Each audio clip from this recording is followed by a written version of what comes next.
Hello everyone, it's me, NYSE Einstein from the floor of the New York Stock Exchange, the Einstein of Wall Street. That's my new handle. Welcome. Monday, April 8th at 5:30.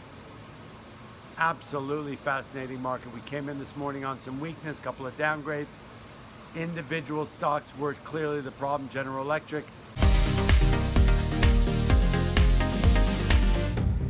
Not a big player in anybody's space at this point, not a big market mover, but pressure, and that is something that's significant. Boeing, the biggest problem. The orders went down from 53 units to 43 units. It was a downgrade. And there were some other problems. Three reasons Boeing was down $17 after it rallied back over the original news about the problems with the 737. Okay, let's get back in the game. Monday, April 8th. I love you. It's NYSE Einstein from the floor of the New York Stock Exchange. No. We are the Einstein of Wall Street. That's our new tag. How you doing? It's 5:30 on a Monday. We all came in here. We've had quite a rally back. We ended up closing out last week up 2%. Basically, today was sort of a fascinating morning. So we had a couple of downgrades, GE and Boeing. Boeing had three different things on the docket. Matter of orders of the plane that is in question was knocked down from 52 to 42. There was a downgrade, I believe, at JP Morgan, and there was some other news on the table. General Electric also was sort of on the chopping block, as it's been for the longest time. A lot of people playing it from the short side. Unusual option activity on that one last week. Whatever happened came in today, and the stock was down 72 cents. Not a big market mover. Boeing is indeed a big market mover. So the market was down a couple hundred points this morning in the Dow, mostly contributing to Boeing. Down $17. That is a 200-point move in the Dow, all on its own, standing alone on a beach wearing nothing but slippers. Okay? The S&P, however, was not really in negative territory, and that sort of took a bit of a bouncing around like a seagull in a hurricane throughout the day. Let's look at the market wrap up for the day. The Russell off an odd lot 3 points. The S&P up an odd lot 3 points.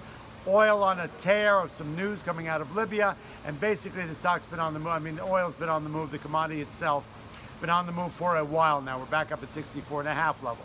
So people are saying that the higher it gets, it becomes problematic.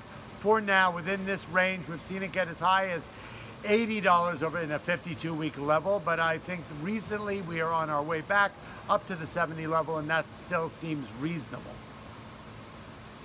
Volume super light, although we did have some contributing factors on the close.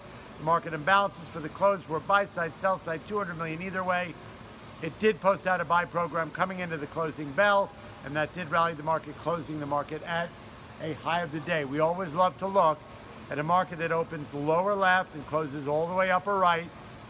If there's money being put to work, even though we do have looming guidance and looming earnings coming in for the next couple of weeks, we do have the Fed question that Mr. Trump keeps bringing up about lowering rates and quantitative easing once again. But the Fed people who are a little bit more conservative and a little bit more bright on the economic side are basically saying we've been raising rates for a while, the economy is responding fine, and this decision, whether we raise them or lower them, will be an economically data-driven decision. Mr. Trump is not an economist. We're clear about that. Well, let's leave it up to Mr. Powell. He's done a great job. All that being said, earnings coming in, we'll see how that goes. Market's not really focusing on that.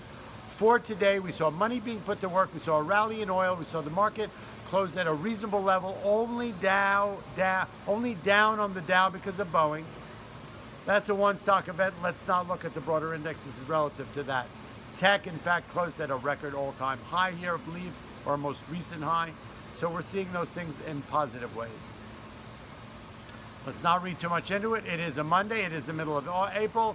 There's money being put to work. This market seems fine to me. Hop on board the train. The S&P, 2,900. We will hit some resistance there. We'll have to see. We've seen it at 2,800. Who's participating on the upside at this level? You're going to see some short guys at 2,900. You're going to see some buy guys, the guys who are shorting it at 2,800, hopping on board because they're getting hurt. The Dow at 26.3, reasonable close. I love you all. Inside Verstov, the Einstein of Wall Street, NYSE, me on the close. I'll see you tomorrow.